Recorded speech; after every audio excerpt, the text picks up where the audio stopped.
Hey everyone, welcome back to Infojoy Journeys. Today, I'm going to share my thoughts on a book that's been making quite a splash, for all the wrong reasons. Yep, I'm talking about All the Worst Humans, by Phil Elwood. Stick around to hear why this book left me feeling so conflicted. So, I picked up All the Worst Humans, because the premise sounded fascinating, a deep dive into the darker sides of human nature through interconnected stories. But, as I delved into it, my excitement quickly turned to disappointment. First off, the writing style. Oh boy. Elwood's prose is, to put it mildly, pretentious. There were so many moments where I found myself rereading sentences just to understand what he was trying to say. Here's an example.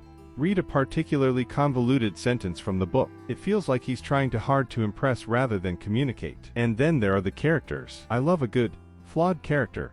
Someone you can love to hate or hate to love. But the characters in this book, they're just unlikable. It's not just that they're flawed, they're flat and lack depth. I struggled to connect with any of them, which made it hard to care about their stories. For instance, the protagonist in one of the stories is supposed to be this complex anti-hero, but he comes off as self-absorbed and tedious. There's no real growth or redemption arc, which left me feeling frustrated and disconnected. Now, let's talk about the plot, or the lack thereof. The book is a collection of interconnected stories, but they're so loosely tied together that it feels disjointed. There's no clear direction, and it left me feeling lost more often than not. It's like Elwood had some interesting ideas, but didn't know how to weave them into a cohesive narrative. That said, I do want to acknowledge that Elwood's bold approach and unconventional style might appeal to some readers. There were moments of brilliance, where his insights into human nature really shone through, but those moments were few and far between. Overall, All the Worst Humans, by Phil Elwood was a letdown for me. It had so much potential,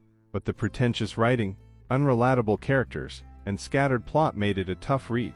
I wouldn't call it the worst book ever, but it's definitely one of the most disappointing reads I've had this year. But hey, that's just my opinion. Have you read All the Worst Humans? What did you think? Did you have a different experience? Let me know in the comments below. And if you enjoyed this video, don't forget to give it a thumbs up, and subscribe for more book reviews and literary discussions. Thanks for watching, and I'll see you in the next video. Happy reading!